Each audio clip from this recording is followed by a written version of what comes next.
আন্না ইয়াহুদিয়ান রদ্দা রাসা জারিয়াতাম মিন বাইনা হাজারাইন, নিশ্চয় একজন ইহুদি একজন দাসীর মাথাটা থেতলে দিল দুইটা পাথরের মাঝখানে ফেলে। কে বলছেন? সাহাবী আনাস রাদিয়াল্লাহু তাআলা আনহু।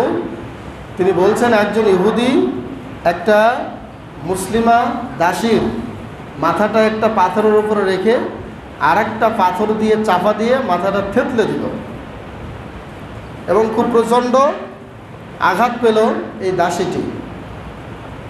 এরপরে ফাকিল আলাহা, বিশ্ব নবীর কাছে তাকে নিয়ে আসা হলো।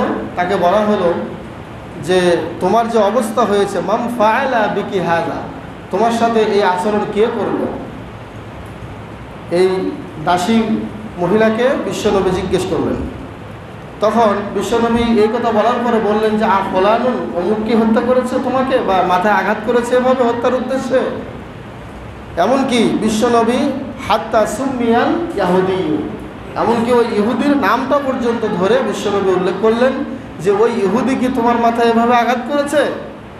তখন ফাআউমাত বিরাসিহা, তখন ওই দাসীটি তিনি তার মাথা দিয়ে মৌন সম্মতি জ্ঞাপন করলেন এবং জানালেন যে হ্যাঁ ইয়া রাসূলুল্লাহ, ওই ইহুদি আমাকে এভাবে মাথায় আঘাত করেছে।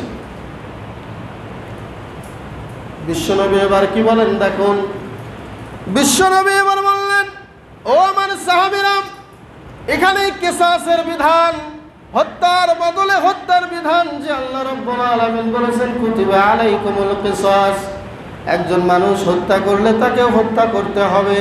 ও আমার সাহাবীরা, তোমরা ওই ইহুদিকে ধরে নিয়ে আসো।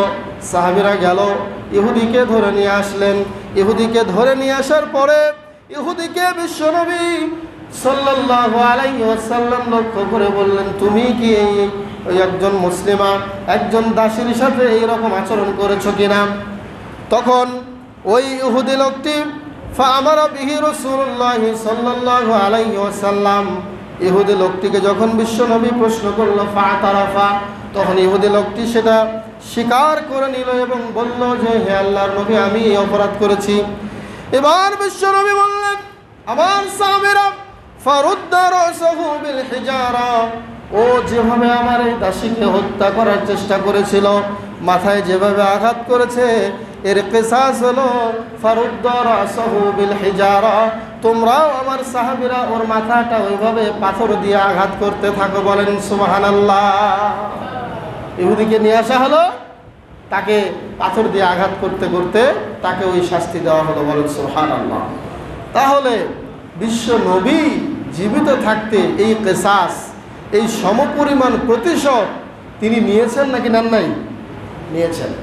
আবার এরকমও হয়েছে, বিশ্বনবী অনেক যুদ্ধে যারা আমাদের মুসলিম সৈন্যবাহিনীকে হত্যা করেছে, নিজ ইচ্ছায় স্বেচ্ছায় তাদেরকে ক্ষমা করে দিয়েছেন।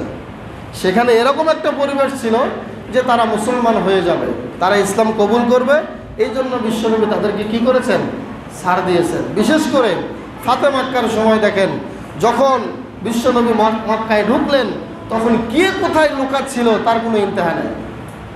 বিশ্বনবী দাঁড়ালেন, দাঁড়িয়ে বললেন উঁচু পাহাড়ে, ইয়াসরিবের পাহাড়ে দাঁড়িয়ে বললেন, শোনো, আজ থেকে নে আমি আব্দুল্লাহর বেটা মুহাম্মদ বলছি, লা তাসরিবাল ইয়াউমা আলাইকুম, তোমাদের উপরে আর কোনো প্রতিশোধ নেব না। আমার সাথে যারা বেঈমানি করেছো, যারা আমার উপরে অত্যাচার করেছো, যারা জুলুমবাজি করেছো, আজকে সবাইকে আমি ক্ষমা করে দিলাম এবং আমার পায়ের নিচে আমি আমার সব ক্রোধ রাগকে মিটিয়ে দিলাম। সুবহানাল্লাহ।